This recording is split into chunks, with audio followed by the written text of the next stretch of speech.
Dragi oboževalci, za trenutek odložite delo in se prepustite novoletnim čestitkam. V teh hladnih prazničnih dneh, ko se revma nabira v kosteh, vam želim veliko nizkoporabnega gretja, pa zdravja, pa sreče, pa žretja. Jaz, doktor Ifigeni, želim, da se vam v letu 2019 ne dvigne pritisk, holesterol in kreditne obresti. Moje darilo vam pa bo moja interpretacija celotne opere Čarobna piščal oziroma Die Zauberflöte.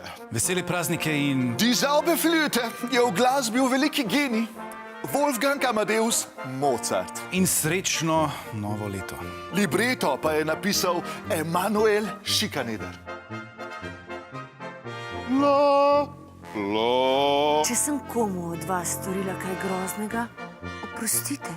Dajte mi možnost, da vam v letu 2019 enako naredim znova in znova. Pa začnimo. Poglejte si še druge videe na našem kanalu. Pa subscribite se tudi.